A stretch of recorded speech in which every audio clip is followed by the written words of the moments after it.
எல்லாருக்கும் வணக்கம். Welcome back to our channel. இன்றைக்கி வீடியோக்குள்ளே நம்ம என்ன பார்க்க போகிறோம்னா, எங்கள் வீட்டில் ஆடி முதல் நாள் வெள்ளிக்கிழமை அன்று நம்ம வீட்டுக்கு குலதெய்வத்தையும் லக்ஷ்மி தேவியையும் எப்படி அழைத்து வழிபட்டோம் என்பதை இந்த வீடியோவில் நான் உங்கள் கூட ஷேர் பண்ணியிருக்கேன். வீடியோ கண்டிப்பாக உங்களுக்கு யூஸ்ஃபுல்லாக இருக்கும். வீடியோவை ஸ்கிப் பண்ணாமல் பாருங்கள். வீடியோ உங்களுக்கு பிடித்திருந்தால் லைக் பண்ணிக்கோங்க. நீங்கள் நம்ம வீடியோவை ஃபஸ்ட் டைம் பார்க்குறீங்கன்னா ப்ளீஸ் சப்ஸ்கிரைப் பண்ணிக்கோங்க. நோட்டிஃபிகேஷனை எனேபிள் பண்ணிக்கோங்க. இன்னும் இன்ட்ரெஸ்டான அப்டேட் வந்துக்கிட்டே இருக்குது. இப்போ வாங்க வீடியோக்குள்ளே போகலாம். எல்லா மாதத்திலுமே வெள்ளிக்கிழமை வருது.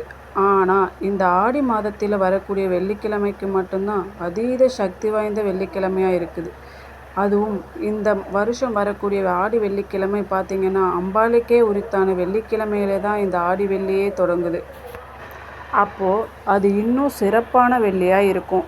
இப்போது ஆடி மாதம் முதல் நாள் வெள்ளிக்கிழமை தொடங்குவதால் நம்ம என்ன பண்ணணும், வியாழக்கிழமை அதாவது வெள்ளிக்கிழமை தொடங்குவதற்கு முன்னாடியே வியாழக்கிழமை வீடெல்லாம் கம்ப்ளீட்டாக தொடச்சி ஒட்டடை அடித்து நல்லா கூட்டி வீடையெல்லாம் நீட்டாக தொடச்சி பூஜை அறையெல்லாம் சுத்தம் பண்ணி ரெடியாக வச்சுக்கணும்.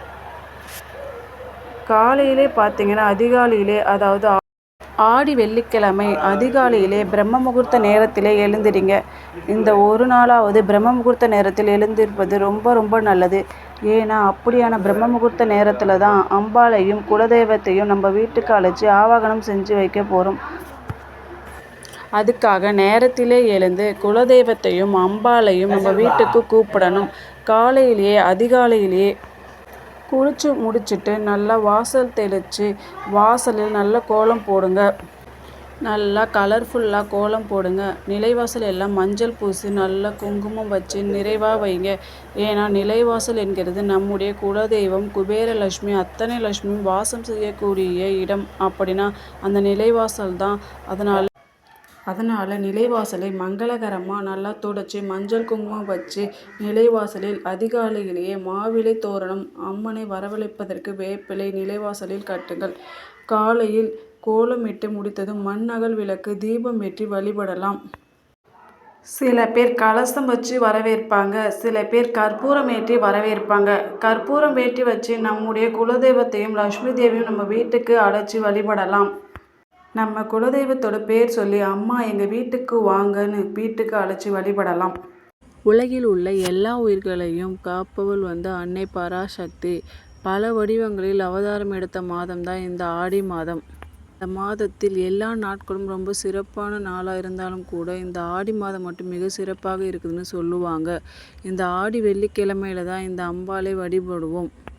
இந்த அம்மனை வழிபடும் போது தான் எல்லா வளங்களும் நம் இல்லம் தேடி வரும்.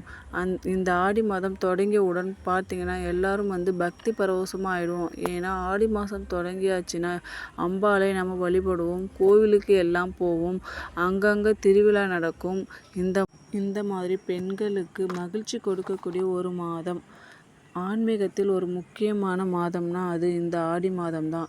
இந்த ஆடி மாதம் அதிகாலையிலே எழுந்து இந்த அம்மனை அழைக்கும்போது அம்மனுக்கு பிடித்த பாடல்களை போட்டுவிட்டு வேலை செய்யும்போது மன அமைதியாக இருக்கும். தெய்வீக மனம் கலந்த மாதிரி இருக்கும். நம்ம வீட்டுக்கு நேரடியாக வந்த மாதிரி இருக்கும். தீபாராதனை காட்டும்போது என்னுடைய குலதெய்வமே அம்பிகையே என்னுடைய வீட்டில் எழுந்தருளி அருள் புரி அப்படின்னு சொல்லி மனமுருகி வேண்டுங்க.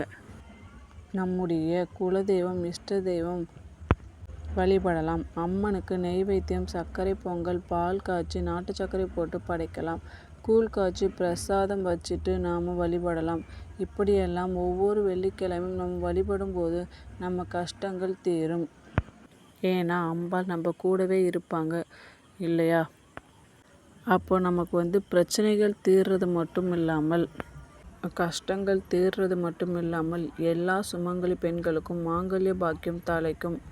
கூடுதலாக குத்துவிளக்கு பூஜை செய்யும் போது ஒவ்வொரு கோவில்களிலும் செய்யும் குத்துவிளக்கு பூஜையில் கலந்து கொண்டால் நமக்கு எப்போதும் இருக்கக்கூடிய பாக்கியம் கிடைக்கும். அதுபோல் நம்ம வீட்டுக்கு யாராவது அன்னைக்கு வராங்கன்னா அப்படின்னா அவங்களுக்கு தாம்பூலம் வச்சு கொடுக்கலாம்.